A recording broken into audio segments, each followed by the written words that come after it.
آج کے پروگرام میں 3-4 بہت ہی اہم خبریں ہیں اور ہر ایک خبر اتنی اہمیت کی حامل ہے کہ اس کے اوپر پورا پروگرام ہونا چاہیے۔ کوشش کریں گے کہ بریفلی ان ساروں کو ٹچ کر کے آگے چلیں۔ ایک تو افغان ایمبیسڈر اور اس کی صاحبزادی کا معاملہ، وہ کافی نازک صورتحال اختیار کر گیا۔ جس طرح کے الزامات عائد کیے گئے ہیں اس کے اوپر پولیس اور انٹیریئر منسٹر کے بیانات وہ اس کو کنٹراڈکٹ کر رہے ہیں۔ حقائق سامنے آنے چاہیے کیونکہ ڈپلومیٹک سٹاف کو انٹرنیشنلی ایک کمیونٹی حاصل ہے، اس کو کبھی وائلیٹ نہیں کیا جاتا۔ لیکن یہاں پر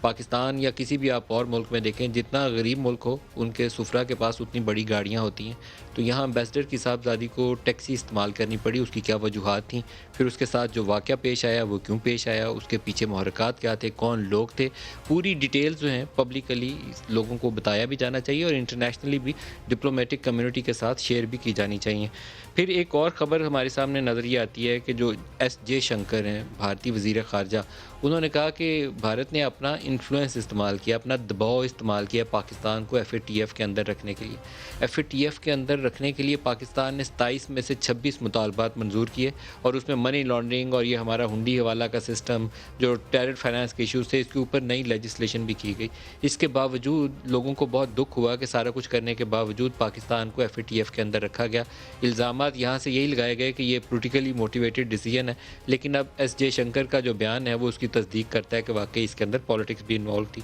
پھر تیسری خبر ہے ایک پیگاسس اسرائیلی اسپائی ویئر ہے، جس کے اوپر دنیا کے مختلف ملکوں نے اپنے جرنلسٹوں کے، اپوزیشن پارٹیز کے اور جو سوشل ایکٹیوسٹ تھے، رائٹس ایکٹیوسٹ تھے، ان کی جاسوسی کے لیے استعمال کیا۔ پاکستانی وزیر اعظم کا، یہ جب وہ اپوزیشن میں تھے اس وقت کا ان کا ذکر ہے، ان کا بھی نام، ان کا ایک نمبر جو ماضی میں وہ استعمال کرتے رہے اس فہرست کے اندر شامل ہے، جس کو